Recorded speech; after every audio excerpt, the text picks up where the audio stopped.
Ski here, Impact Syndicate TV. We're going to do a quick little breakdown. A lot of people ask about the Vegas line on the fights. I've never been that way. Actually, I've lived in Vegas for 11 years, and then now I'm over in SoCal. I still go and visit. I have yet to ever bet a UFC fight. In fact, I've never placed a bet in Vegas at the sports book, ever. But, since you guys like to know the lines, we'll talk in general about the lines, and I'll give you my opinion. Right away, we're going to start off with the title fight with GSP Nick Diaz. GSP is favored by the longest lopsided margin of the whole card. He's like minus 500. So according to Vegas, it's not even close. But the truth is, I think it's a lot closer than what they have. And as a fight fan and somebody that knows Diaz and somebody that actually appreciates GSP's game, a lot of you fans get bored with him. I don't get bored with the John Fitches of the world. You know, you're going to win it however you want to win it. In the press conference last week, that's what Johnny Hendricks said as well. You know, you're out there to win your fight. You can't blame the athlete how they went about it. Us as fans, we want to be armchair quarterbacks, but that doesn't necessarily produce a win for them or get them out healthy so they can go back for another fight. Us as fans, appreciate what they're doing. One of the things, got to appreciate the ground game. But quick things with Nick, real fast. One is cardio. The guy's a triathlete, fantastic athlete. GSP has not had anybody with cardio that's going to match his. Two, boxing. He and his brother are the most unorthodox, the way they fight. And a lot of you fans of boxing, that's somebody you can reach out to. He does not fight like an MMA fighter. He fought, and I don't know if he even actually fights like a boxer. He's kind of got their own hybrid way of doing it, but it's fun to watch. And then three is attitude, which makes everybody either love or hate him. I've always said they're like the Oakland Raiders. That's where they live, and you either love or hate the Raiders, but they're a fun team to root for or against, and that's how the Diaz boys are. They will come to fight. Some guys come to compete as athletes and be nicey nice and this and that. Diaz boys have no desire to make friends. They have no desire to please anybody. From UFC to us fans, they're there to fight, to scrap. Now, if you happen to be a fan of theirs, you can root for them. If not, then you don't. I am a fan of theirs. GSP, though, just happens to be one of the best pound for pound in the world. All right, the next one up, and I think he's on a mission because Johnny Hendricks flat out believed he is supposed to be having this fight. But as a promotion, you also need to sell tickets. You also need to do what the fans like.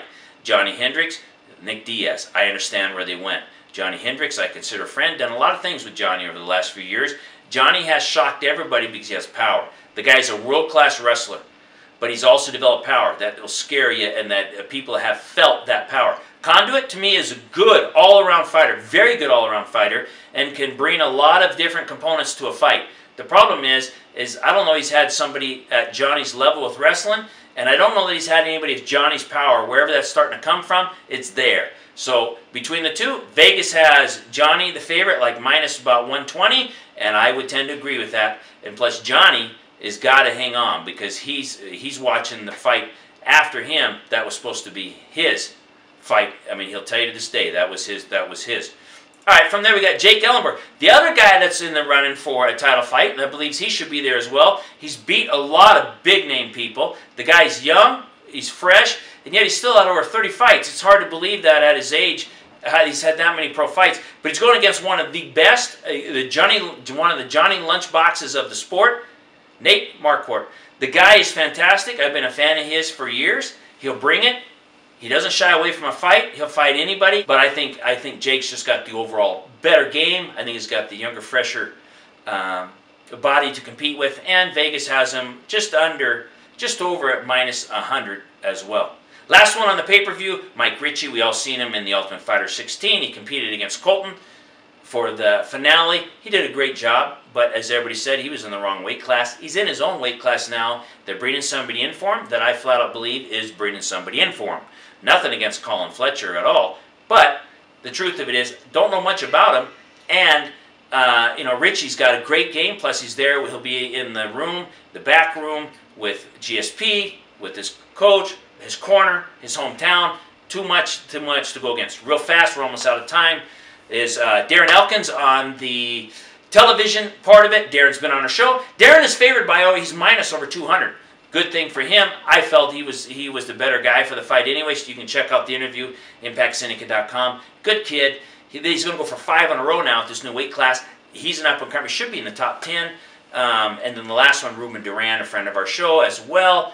But I'll tell you what, he's favored on this one too. That's on the Facebook. Worth watching. Check us out, ImpactSyndicate.com. This is Impact Syndicate TV with Ski. and excited to have you here. Be watching for more.